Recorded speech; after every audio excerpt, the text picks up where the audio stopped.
Welcome, everybody, to At the Forefront.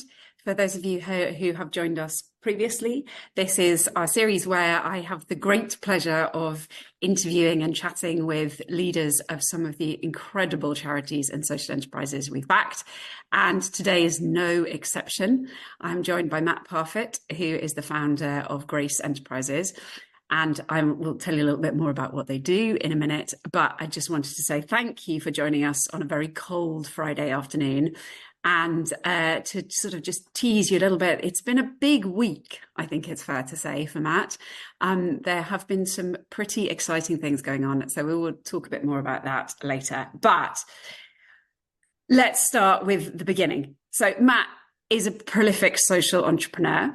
And Grace Enterprises is a network of different social enterprises that provide pathways to employment, because fundamentally it is about creating life-changing jobs to people who have faced homelessness, addiction, or experiences with the criminal justice system and have just found it really hard to get employment. He founded Grace Enterprises in Nottingham and began with a cleaning business called Radiant Cleaners. He then branched out into Jubilee Events, which was around marquees, and Radiant Print. And the last, and so far, I think it might be fair to say the most successful so far of his businesses is Half the Story, where they make biscuits. At the heart of Grace's approach is a simple but transformative idea, which is that business can be both successful and a force for rebuilding communities through meaningful employment. Under Matt's leadership, the organisation so far has helped over 160 people move from long-term unemployment into stable, supported and fulfilling jobs. He is proving that stable social enterprises can rebuild lives. So, Matt, I have got a lot of questions to ask you, but before we start, can I just say massive congratulations on Matt has won in the last 9 weeks 5 different awards. And just before we started, I was asking him what was the highlight, and so far he said probably, are you happy for me to share this? The Centre for Social Justice Award that they won on Monday, because it is for Grace Enterprises as a whole, as opposed to one of the individual businesses. So congratulations, Matt. But let's start with asking you what inspired you and why to set up Grace Enterprises and why you did it.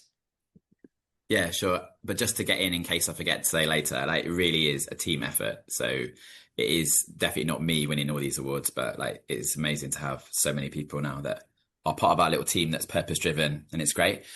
But yeah, I mean, for me, the why would be I was a primary school teacher back in 2007 and was working there, but knew people through the church I went to where their lives had changed, but they were still living in the same poor areas, surrounded by the same bad influences, too much time on their hands and not enough money. What they really needed was a job and an opportunity, and there were no employers that were giving people those jobs.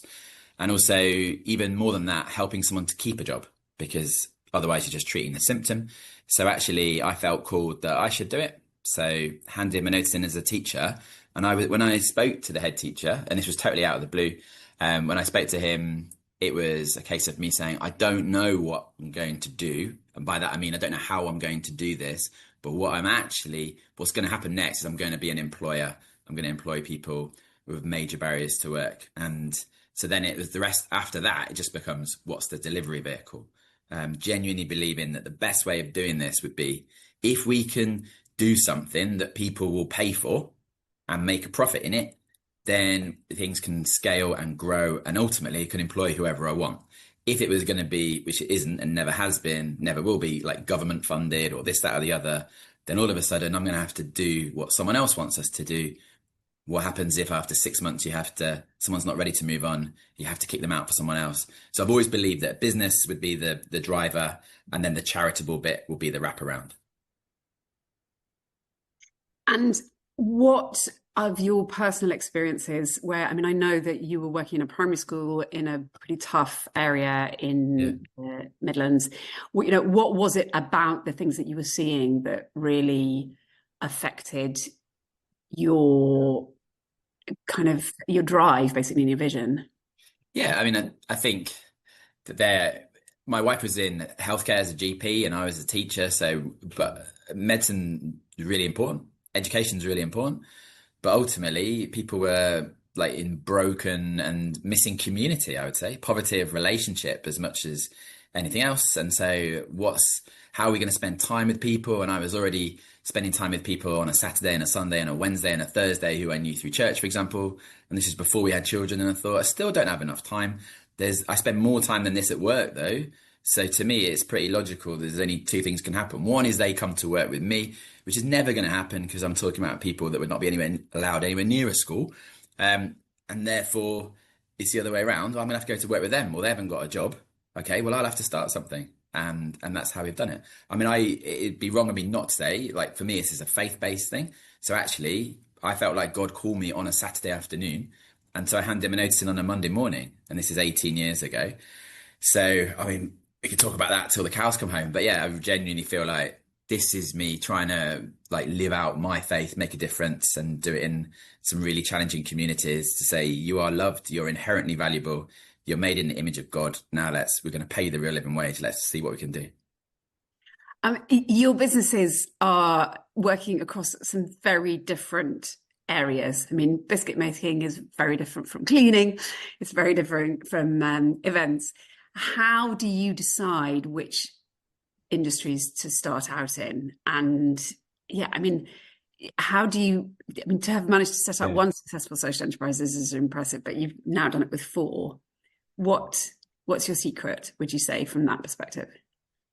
Well, let's start from why I stopped the gardening business then, I suppose, because I think that's the learning. So I started a gardening business, which was business one, 2007 to 17. And that essentially was just me trading and then employing people.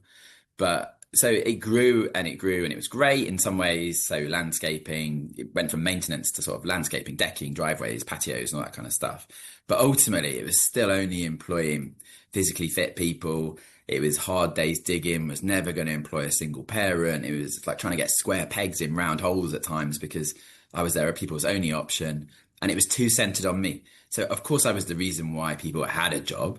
I was also the bottleneck. I didn't manage to grow it past myself. It was me plus 3 or me plus 4 at a time because it's quite complicated. Like if one of you has watched the Gardener's World last week and said, oh, I'd like a Japanese themed garden. Like, and this is my budget. And oh, I'm sorry, I forgot to tell you that I'd extended the house and you can't get around it anymore. Oh yeah. And there used to be a garage there. So yeah, sorry, there's a concrete slab under that bit of grass. Like there's lots of things that can go wrong. So I was like convinced that in principle it works, but it was only ever going to be a certain size. However, it was never about gardening. I did not say to that head teacher, I'm leaving teaching to become a gardener. I said, I'm leaving to become an employer. So then it's like, actually, if the gardening's the problem and a better delivery vehicle would work, then why don't I stop that, which is what I did, to then start something simpler. And I would say that, so the idea with the cleaning was I could manage something that is ultimately simpler. Like we did a bit of domestic in the early days. So if you said I've got a 2 or a 3 bedroom semi-detached house, I could probably guess how much it's going to cost to clean it without even coming around. Whereas an office space, this is how size of the office. So simpler job. We're not creating something. There's less, providing a service ultimately. And that's been the thing since. So doing things that are simple, scalable, replicable. But I mean, I still managed to bottleneck that business as well. So like, this is not I know what I'm doing. It's been lots of iterations. But then having bottlenecked radiant cleaners, and again, I knew everything about everything. So every customer, every employee, everything. And it's really hard when you're working in the business to say, oh, you shouldn't be working in the business. You should be working on the business. I mean, it's absolutely true. And everyone would recognize that. It's just how do you get from one to the other is really, really tough. And I could tell you that story if you want. But then once I'm out of that and actually there's someone else who's running it, and the vision was always to start something else because really believe that business is the answer, but different businesses creating different jobs for different people. It was never about running one thing.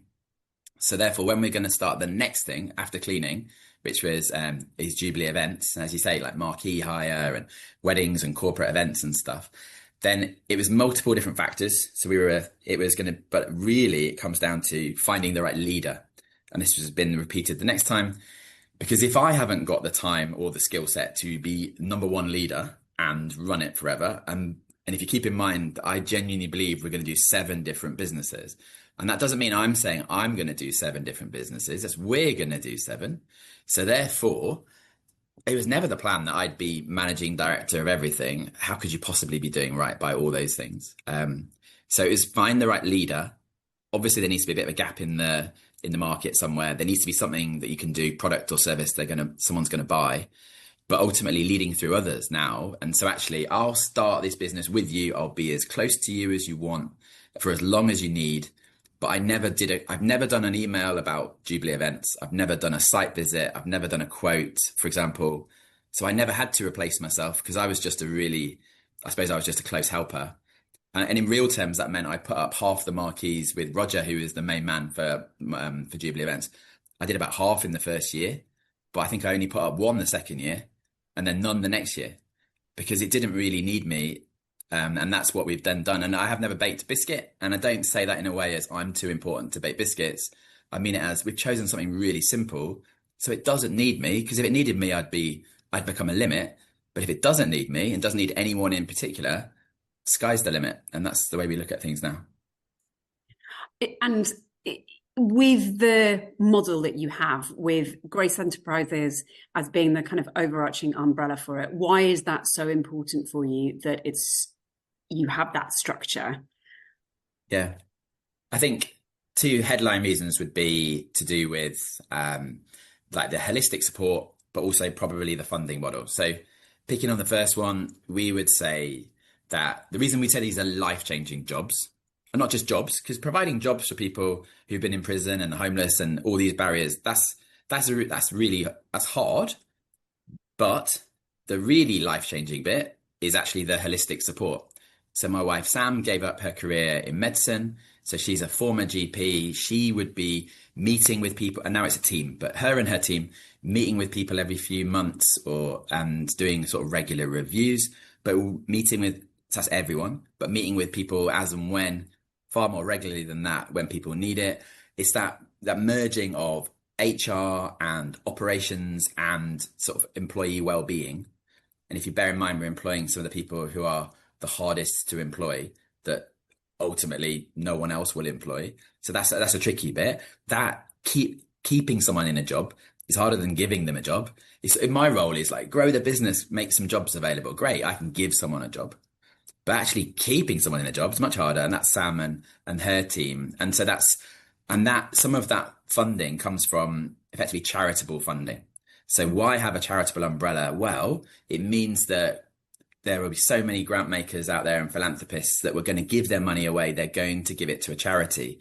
Otherwise, I'd be trying to convince them to give it to a commercial cleaning company is a hard ask. But if I'm saying, no, look, here's this charitable umbrella. So therefore, these businesses sit underneath it. They're asset locked, so they can't go anywhere. So you can give the money to the charity. The charity can then use the money for whatever you have restricted it. So buying a marquee, for example, when someone gave us money for that, because you know that you're backing us to give it a go. But if it doesn't work, it doesn't work. But if it does work, I'm not going off on a cruise around the Caribbean and got a lovely house and a nice car. But actually, it's under a charity. So the profits would have to go to relief of poverty, employee support, or start the next business. And so I think there's trying to be best of both. It gives us the agility to make business decisions. So I'm not going to a board of trustees to ask, should we put the price of cleaning up or change which Hoover supplier we go to? While at the same time, it can't go massively off course because we've got the governance and vision and strategy would sit at a trustee level. Yeah, it's a really interesting model, and I think it's so you explain it very clearly and about why it works, and also as you were saying earlier before we got on the call about how Grace Enterprises will keep existing, will keep creating life-changing jobs, whether suddenly sugar becomes illegal and half the story is no longer a viable business because we aren't allowed to eat biscuits. But yeah, it's because I remember when we first met you, it seemed quite complicated, but actually the more businesses you have, the less complicated it seems, because the umbrella is much more obvious about why the umbrella needs to exist. I agree. Back in the day, it was, yeah, I was trying to explain Grace Enterprise to people. Well, I stopped because we were running one charity with one business and it made no Yeah, sense. Like, what's the point? But that meant that I was therefore known in a sort of a social enterprise circle. And we won sort of social enterprise of the year awards and stuff. And it was great. But I was definitely Matt from Radiant Cleaners. So yeah, then when it's, that therefore makes it interesting when it's Matt from Radiant Cleaners who's starting a second business, because you naturally go, is it window cleaning? Is it car washing? Is it like something cleaning, something nearby, something adjacent? And we're like, no, it's marquee hire. And people are like, what the heck has that got to do with cleaning? And I'm like, nothing. It was never about cleaning in the first place. It was always about people. yeah. And then you're right. Suddenly Grace Enterprises starts to make some sense. And then add another one or two, and all of a sudden it's, oh yeah, obviously you'd do it like this. Um, You're a global conglomerate. something Clearly, not on the quite. way. Maybe a Midlands one, but yeah. That is the globe, is it not? The Midlands. To sort of change the subject completely, well, not completely, but it'd be really interesting to kind of like broaden this back out and talk about your thoughts on the bigger picture and why you think there is such an issue with people facing barriers to employment. I mean, it's been in the news a huge amount this week, at quite rightly so, but it is particularly around young people. But from your experience, what do you think are the main barriers and what are the challenges? I think that there are a lot of people who've fallen through the cracks of life one way or another, whether it's mistakes that they have made, but in most likely things that like circumstances they've been born into, and just yeah, the way the cards have fallen, or however you want to phrase that. So there are plenty of people who need some support, and I don't see any scenario where there isn't that, in terms of there might be a recruitment crisis at the top or in the NHS or whatever for certain skilled jobs. We're talking about trying to employ people who are sort of easy entry jobs, people who are bouncing back from struggles with addiction or time in prison or something like that, or are at risk of ending up there. So I genuinely, yeah, I look at life and circumstances and communities and the way I live, at least, and think there are loads of people who need a job, and a supportive job at that. And so actually that bit of care just is the thing that makes a difference, because otherwise it's like everyone's busy, everyone's stretched, every business is stretched, they're trying to make ends meet. So why would you employ someone who's more difficult to employ? Why wouldn't you take a regular shaped brick, if you could, to build a wall out of those? It's bound to be quicker and easier. And if you keep in mind, every single business would always say the hardest thing is like people. The most important thing are your people. The hardest thing is good recruitment, and then recruit really, really well, and then work very, very hard on retention. Keep your best people. Well, we flip that upside down because we're recruiting people that no one else will employ. And we basically try and push our best people out to go and get a job somewhere else. So from that point of view, it's just, I guess, having a kingdom mindset and just turning it on its head and saying, well, actually, people who the world says are scrap, actually, they're full of hope and purpose and opportunity if you give them the right support. And you can Yeah. see people come through and thrive. So And I I can imagine their sadly don't, loyalty is huge to you once you've been able to support them and yeah. change their lives. We could rattle off story after story. Our new video comes out, and Heather's it's come out this week, and Heather's in it telling her story. I can't relate to what it's like to be a single mum with a 7-year-old boy in a foreign country where English isn't my first language and I'm homeless. Like, that is never going to be my experience. But I know what it feels like to be able to do something about it and actually give her a job, and actually then support her, and then wrap some care around her and her to find community, and then go to some awards, pick up a trophy where we're talking about community impact, take that trophy home to her son, who's like delighted and just like ecstatic. And also the best bit of that is the fact that one of our baking team babysat for her. So actually she could go to these awards, and that's someone she never would have met, who's come from a different country, actually babysitting for her. Like, it's about community, it's about relationship. The fact that it happens in a bakery is neither here nor there. Mm. You winning that CSJ award, I mean, it was presented by Lisa Nandy, who is the culture secretary, is influencing senior politicians and government some a place that you are looking to go to? I mean, you clearly already are to a certain extent, but how much time and effort are you thinking that you should be putting into that as an organization? And are you being asked to do quite a lot of that sort of advocacy, which is really tough when you're trying to run an organization on the ground and then people want you to come and be Yeah. the mouthpiece for life-changing jobs and employing the hard to employ? So the answer is yes, short answer. But it would be, we've always had in our articles of association, our charity is essentially, it's about doing stuff and then talking about stuff. And like, actually, we're going to employ people in our businesses, relief of poverty. That's what it's actually says we're going to do. But then the second half of the articles say, we're going to try and change the system and we're going to influence people and actually speak up for the widows and the orphans, the marginalized, and actually go out there and try and change things. So we couldn't do that from day one because it's like, who the heck are you? And like, you wouldn't be getting through the door and a seat around the table. Whereas now, I think there will still be people who are like, who are you? But what do you know about it? We'll be able to say, well, we are running 3 businesses that are doing this, to employing 60 people, and this is what we're going to do next. And this is their lived experience. And so, yeah, I think I'm fortunate enough, and I think Monday opens the door to this far more for this next season of actually, there's going to be a certain number of people we can employ, even if we get 7 businesses, even when they're national, that will be a number, probably a lot, but we can influence 10, 100, 1,000 times more than that by actually speaking truth to power.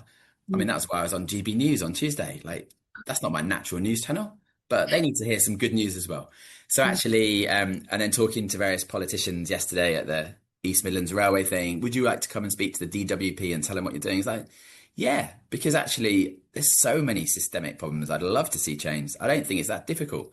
But if we can go as sort of the local disruptor, be a bit of an irritant, tell them what is actually possible, and then challenge them back, because like, why not do it at scale? Then I'm really happy doing that. And I think that ties in as well with the model. If everything was dependent on me, then there wouldn't be enough time to do that, because I've got everything depends on me and it all fall down. But also that means I'm never going on holiday. I'm never having a weekend or anything else. Whereas trying to do things sustainably means it's not centered on me. Trying to lead through others means we're doing it in team, which means that I do go on holiday and I do turn my phone off and I do have Sundays off and Saturdays normally as well. Because actually, otherwise I'm going to be the limiting factor again. But if we can empower others and get others in the team and others working, then actually that sounds far more sustainable, far more scalable, so we can change more lives. Do you find that you have businesses, big businesses coming to you, like you were talking about DWP there, but obviously they're not a business, they're a government department, but do you have businesses who are saying, you know, we'd like to employ more people who have faced long-term unemployment or, you know, other barriers, you know, but we can't? What's your response to people who say, oh, it's too difficult? Or, because I mean, is that somewhere, an area that you might like to move into, as in influencing and helping, you know, much larger, already established businesses to improve and expand their recruitment processes and the support that they provide? Yeah. I mean, on the subject of what do you do when people say it's too difficult, is we just go ahead and do it, and then we tell them about it, and then we basically call them out. Power of the good example. Yeah. So when we won recently at the Crisis sort of Homelessness Alliance Award, sort of breaking barriers, people were saying about how hard it is to employ people, and what if you haven't got 6 months of address and history and all the rest of it, and they were talking about how hard it is with any homeless people. We were saying like 71% of our employees in Half Story are at risk of homelessness. 25% have been homeless. 11% were homeless when we employed them. Like, it's not they became homeless, they were. So actually trying to say it is possible. And we were winning alongside, say, Specsavers, and they do loads of great work. They won an award as well. Whereas most employers in the room are like, well, I hope this doesn't happen to us and we have an employee who does become homeless. It's like, well, it is possible. Or with the biscuits, like, to the best of my knowledge, we could not find a single biscuit that wasn't wrapped in plastic. So of course we're gonna wrap ours in a compostable wrap, and then just call everyone out. And then when they say it can't be done, we'll say we're doing it. So then it's like, well, what's your excuse now? oh, it's too expensive. Well, that's a different reason. Call it for what it is. If you can't, if you don't want to spend money on it, just say that. But Yeah. actually, don't say it can't be done. And so, yeah, we're always going to be relatively bold, not trying to hide our light, but actually say, here's the way of doing it, and we'll just call you out and go for it. And like, we're tiny, so no one, I'm sure they don't care. Like, or Twix, we had fun with them earlier in the year when they said they had like, think of two fingers in a packet, and they're saying, oh, about it only being half the story because actually there's like one finger out and this is only half the story. And we're like, okay, fine. People were saying you can't do this. Of course we can do it. Like so we ran a whole campaign for a week. It was brilliant. You should look it up on social media because It's brilliant. It's so what are funny. they going to do? Like, are they going to sue us for using our own trademark name? And I was never going to sue them. We would like, Yeah. don't get me wrong. The more it went on, the better for us because it's like the brand association. We're tiny, no one's heard of us. But like, I suppose a bit of boldness and like the just sort of not really caring and saying we're going to go for it. And I love speaking truth to power, and like especially when we're in the right. But Yeah. It's so much easier to say, oh, it's too difficult than it is to actually try and change something, and you are trying to change it. At the moment, talking about things that are difficult, fundraising landscape is really, really tough. By the way, I know there are lots of questions in the chat. I'm going to come to them in a bit, if that's okay with everybody. But yeah, fundraising landscape is not in any way easy at the moment. But you guys are doing really well. Have you got any tips for anybody on how you're doing well, and in some ways is this current landscape advantaging you a little bit because you've got ultimately a sustainable business model once you get things up and running? yeah, so I think again 2 points. The second one will be story. So if I forget to say it, I'll come back to that. I think our model, the way we're set up, works quite well for us and in the current circumstances. So cost of living crisis leads to a cost of giving crisis. There's less money knocking around. So therefore, life as a grant funded charity is going to be harder. And that is simple. That's true, isn't it? It's going to have to be true because there's less money knocking around.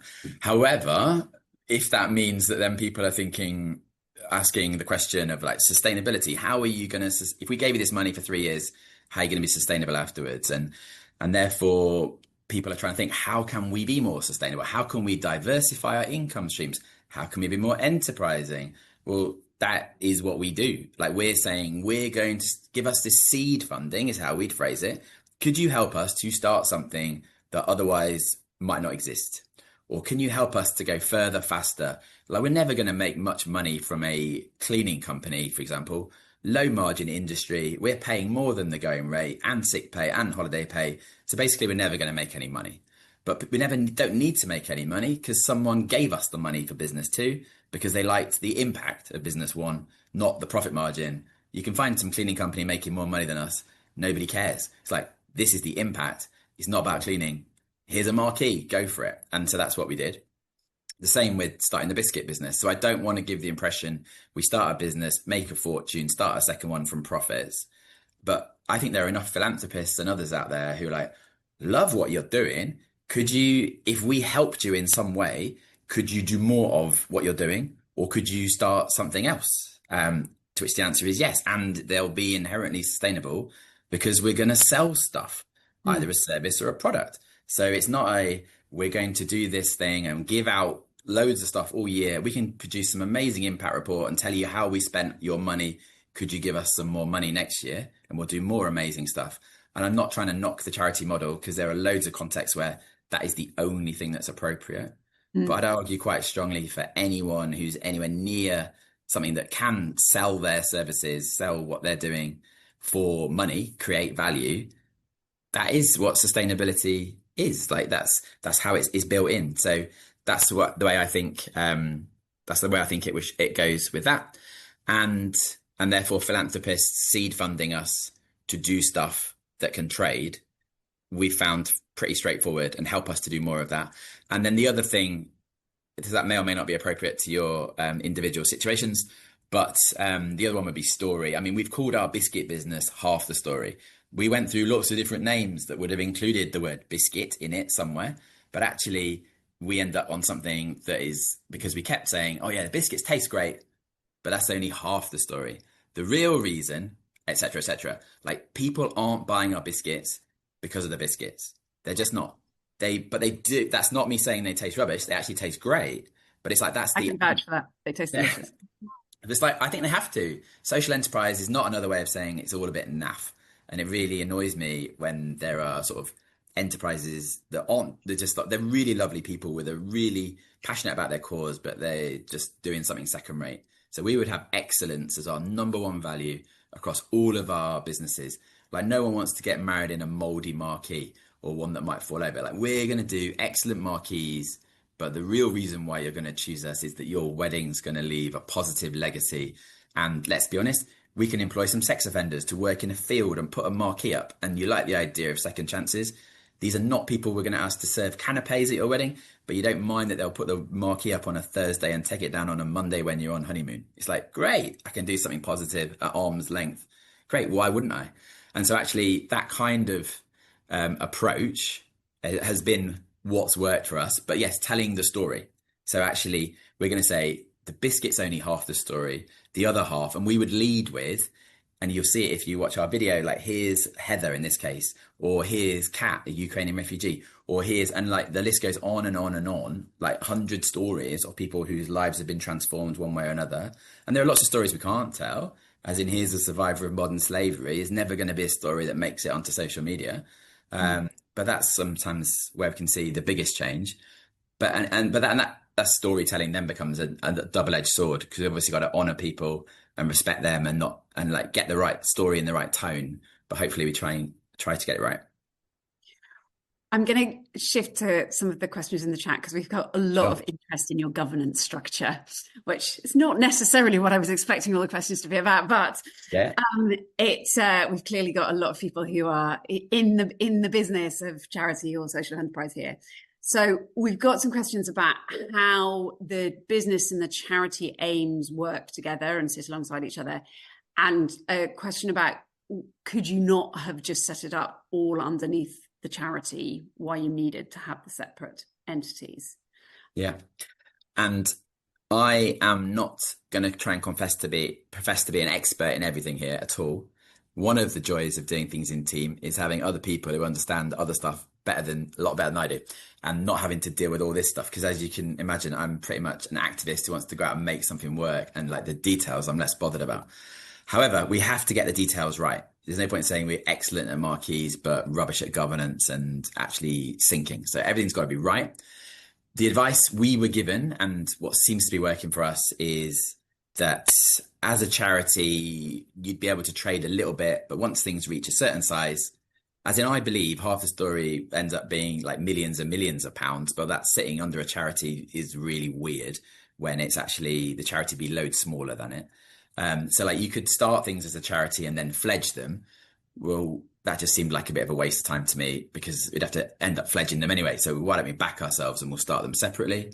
In terms of practically, therefore, like Radiant Cleaners is a company limited by shares. So if I'm out selling it as a cleaning thing to a company that needs cleaning, hey, you're a business, we're a business. We sell cleaning. You need cleaning. Here's our VAT number. And like it's a cleaning service contract. The fact that we are a social enterprise and sitting underneath a charity may or may not even make it into the conversation.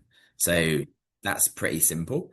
But then there's only one shareholder in Radiant Cleaners. So there's one share and the share's held by the charity. So therefore explaining to someone like, oh, the charity is all about relief of poverty and creating jobs, but it does it through these different businesses that are independent of each other. Because why should someone who knows something about cleaning understand anything about biscuits? So actually having different operations managers makes a lot of sense, for example. And we can make the governance be like we've got people who know stuff about each individual business.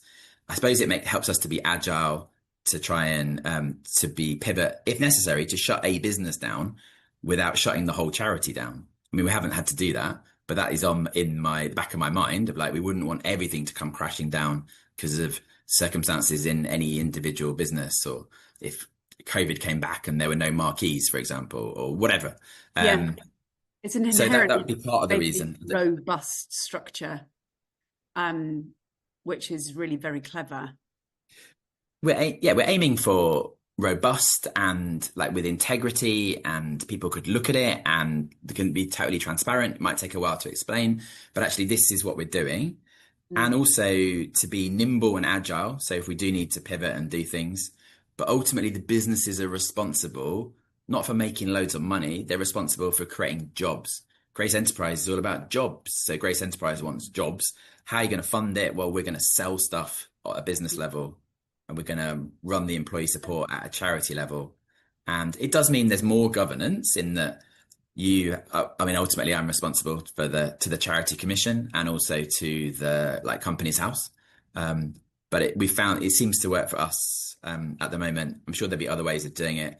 I can't remember why we were advised not to go down the CIO route. But yeah, there are experts out there, and also it's really tricky, and we might not have got it right. And And there's well, possibly if you'd gone down the CIO route, you wouldn't have been able to keep each of the enterprises separate. there we are then. That would be my guess. I don't, yeah. And as you say, because they're doing such incredibly different things, it's safer to have them ring fenced essentially underneath. Yeah, and I think each of the businesses has been funded in a different way. Yeah. And because we believe that things keep stepping up and we're trying to be faithful with a little, and then people give us a bit more and then we do it more, then actually, I think in 3 or 4 businesses' time, we might be doing something fairly significant. I'm not expecting someone to give me, here's £10 million to get on with doing the next business. Whereas if they were putting £10 million in, I'd say they'd probably want it back if it worked, or they'd want some shares, or I would be absolutely agnostic about structure.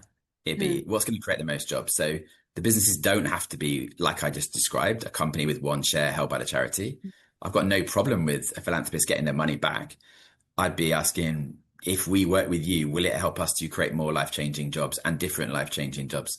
If the answer to that are yes, then I'm not bothered. They can have their money back, but that might need a different structure. Yeah, I think one thing that's coming out so clearly, and I'm sure is a huge part of your success, is you are so focused on that core mission, which is about changing life-changing jobs. And just as a kind of note to self, and I'm sure there are lots of other people on this call who work for charities, but I think we all need to try and be as clear as you are about bringing it back to what am I in this for? What am I in this for? Because it makes what you're doing so Yeah. very relatable and inspiring. But sorry, going back to questions, we've got some good questions in the chat. Of the businesses that you're running, which of them are now at a point where they're sustainable without ongoing funding? And how long did it take for them to get to that point? Yeah. So the first two would be the answer in terms of, so we started Radiant Cleaners 2017, Jubilee Events late 2021, then Half the Story 2023. So it's only 2 years, yeah. And so how long? Well, Radiant Cleaners. So 2017 we start. The world changed quite a lot after that, didn't it? With Yeah. so with COVID coming along, made it interesting. So I would say only in the last sort of year or two has that been sustainable. And please don't hear me like when I say profit making, it would be like making effectively nothing. Like the one way or another, it would be like break even essentially, I suppose. And because it doesn't need to make profits per se. Jubilee Events, we need to do a bit of reorganization next year, change it a bit. So maybe that technically goes loss making for a year and bounces back, but essentially is self-supporting as well. And then Half the Story is taking quite a lot of investment. I mean, very blessed. None of the money has come from us. It's been a national homeless charity called Green Pastures who've worked with us and put the money in, seeing the opportunity there. So that one we've like taken on investment, and we've done like grown our bakery massively this summer, taken on a building. So it's like moving up into a whole different league, it feels like. But actually, that one should be profitable by the end of next year. Yeah, so 12 months. So yeah, I mean, a few years, but not that many years is the answer. Basically, it sounds like to sustainability. No, and I think, yeah. Do you go in with did you have, I mean, obviously COVID messed things up with the cleaning, with the radiant cleaning, but do you go into them thinking, right, I've got a 3-year time frame on this or a 5-year time frame on this, I want to get it to, or does it depend? for each one, or? Well, the first one I started with, so the church backed me. So please don't hear me wrong here, because not many churches are going to back anyone to do anything. So in this sense, because like, why would you start a business? It's like, it's crazy. However, they gave me 6 months salary and £4,000. So I definitely did not have a 3 year time horizon on that. For making a profit. Like, I got 6 months to prove this and enough money to buy a few mops and a few hoovers. Let's Yeah. get going. And then trusting that it's going to work. But that ultimately would be like, you push back to, yeah, but why? Why is it going to work? How do you know? You've got no business qualifications. All you've done is run a gardening business. You've got a sketchy business plan that basically shows it won't work as well. Why the heck are you doing this? And that would come back to a faith thing, as in, I would say, this is what God said. This is what we're going to do. We're going to run 7 different businesses. Now, whether you want to look at me and think, you don't look like you could run 7 different businesses or not, I'd be like, no, I can't. But God can. And if you don't believe in him, that's fine. I do. I'm going for it. And that's what we've done. And like, trust that if it is a God thing, he'll provide. If I've made it up, then I won't. I'll look like an idiot in 6 months. But let's see what happens. How do you choose, or how do you not necessarily just choose, but how do you get the word out there to find the staff that you're looking for? Oh, that is absolutely the easiest bit. So we have got 40 to 50 trusted referrers. So you can think addiction charities in Nottingham and every homeless charity in Nottingham and DWP and Citizens Advice and NHS. Just think about anyone who ever works with the kind of people you work with who's going to be saying, oh, this person needs a job and an opportunity. So they'd be sending people our way. We've got a list and we would email them out. So if there was, say, a cleaning job in North Nottingham for 15 hours a week, we'd be pinging an email out to all of them saying, do you have anyone who might be available in a month that could be blessed by 15 hours a week and trying to make it work that way? We'd go that way around. And so we've got people referring into us. And then an answer to a question that I probably didn't answer earlier on, the outward bit, that's something else we need to work on, sort of the model, the through flow. We definitely are a destination for a few, stepping stone for most, but we need to work harder on effectively having the equivalent of a trusted referrers in to have trusted employers out, that we can sort of get someone a guaranteed interview here, or to go outwards with a great construction company and a great food company and a great like other companies. That's one of the things we haven't done yet, but I think we'll do in the future. Yeah, and that's something that potentially we've got a lot of people listening to you. You know, are there any particular contacts or connections that you might find helpful with something like that? I mean, generally, but also specifically with that, if we might have anyone who is listening in who either works in a business or works with a business that might be looking to take on kind of tried and tested individuals who have experienced tough circumstances and have found it hard to get into long-term Yeah, employment. I think at the moment it would probably be, because we are Nottingham based. I mean, that changes probably next year, but like for now it's Nottingham based. So therefore finding Nottingham based or Midlands based follow-on opportunities, I suppose. So whether we approach some of the big national companies that like us, who've got a presence here, and or whether we go with sort of more local employers, it's a really tricky one, because we'll end up like success will look different and will be out of our hands again. It's like, what happens when someone moves on? Like, maybe we'd done a great job, maybe we hadn't, but actually then they move on, and where are they 12 months later? So it's something we're looking at as how to get it right. But certainly, yeah, we're not professing to be experts in much at all. And actually, it'd be like we're working with other companies if we can supply them. But I would also, just leading back to one of my other points, I'd want to monetize that. As in, if we're going to do something that is way better than a 15-minute job interview, but people have worked for us for a year, here are some employees that are going to help you with your diverse employment targets, and they've been tried and tested for a year, then you should be paying us way more than a normal recruitment company, certainly not less. So actually, why don't you pay us to take people on? And I wonder if we can actually take people at the beginning using the apprenticeship levy funds. So we could actually have a really nice circular model where big company X can't take someone on. They send them to us effectively with some money from the apprenticeship fund. We employ them for a year and then pass them back again, and charge them both ends. Yeah, I love it. If we've got anyone on the call who might want to be Matt's guinea pig for that relationship, then please do Absolutely. get in touch, I think. We are at time. I can't believe we've got there so quickly, but I sort of also can because you're so inspiring and easy to listen to. It's fantastic hearing you talk. But to finish up, I'm sorry if I haven't got to your question exactly from the people in the chat, but I think we've managed to cover most of them with everything that we've talked about. But a last question for me is, what is your, well, two questions. What's your next business going to be, Matt? Do you know at the moment?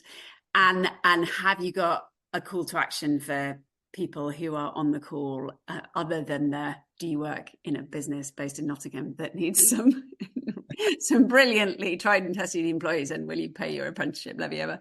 But have you got anything else that you might like to do a shout out to the group for? Yeah, it's just putting my details in the chat as well if anyone wants to get in touch or hasn't had a question asked. I'm so bad at this question because if I stick to my guns, then what I said earlier on was we need to find the next business leader to be able to start the next business. Therefore, it doesn't really matter what ideas I've got. So we'll find the person and we'll start their thing. I've got so many ideas that I'd love to get involved and do so. I want to do something in the funeral industry, social care industry. We've got another food thing lined up that might happen next year. So that might be the new thing in the spring, which would be with a B2C offering. So that would be quite fun.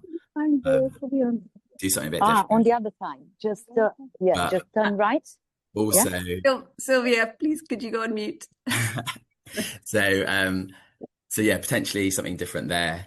And what was the other question you asked me? Oh, call to action. Yeah.